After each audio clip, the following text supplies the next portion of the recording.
the most influential first ladies of the 20th century, Nancy Reagan was known for her strength and fierce devotion to her husband.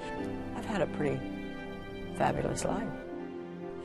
Supreme Court Justice Antonin Scalia, who died suddenly, was the first Italian American on the High Court and the court's leading conservative voice.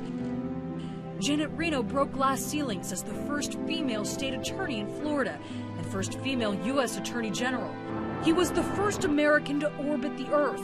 The successful space mission of John Glenn, along with the rest of the Mercury 7, bolstered the American spirit. After retiring from NASA, he continued to serve the country as a U.S. Senator.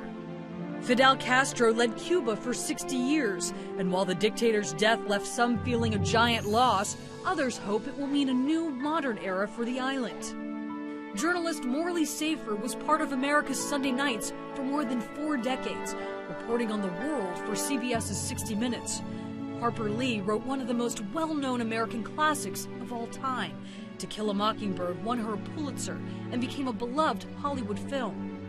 He proclaimed himself the greatest, and millions of fans around the world agreed.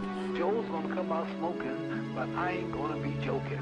A huge personality outside the ring, boxing legend Muhammad Ali was one of the most well-known athletes in the world. Arnold Palmer, one of the greatest golfers ever, won more than 90 tournaments and is credited with making the sport accessible to everyone.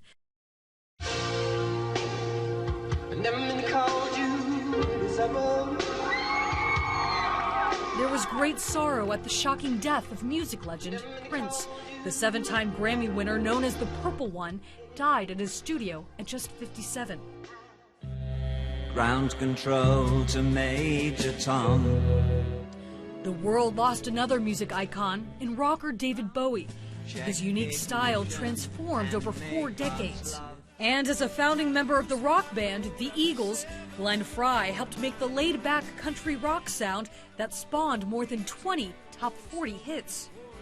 And Gary Marshall produced and directed some of America's most popular TV shows and movies, like Happy Days and Pretty Woman.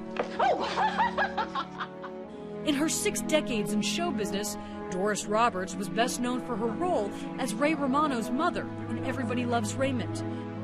Florence Henderson was America's favorite mom, who spent years as a stage actress before becoming the Brady Bunch matriarch and mother to millions over the years through the show's syndication.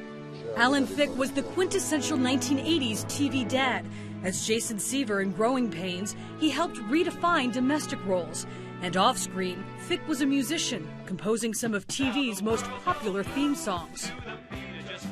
Actor Alan Rickman famously brought villain Hans Gruber to life. Mr. Potter. As well as Professor Snape from the Harry Potter franchise. And Gene Wilder had many memorable comedic roles in the 70s and 80s, playing everything from a mad scientist to a gunslinger to possibly his most famous role, Willy Wonka.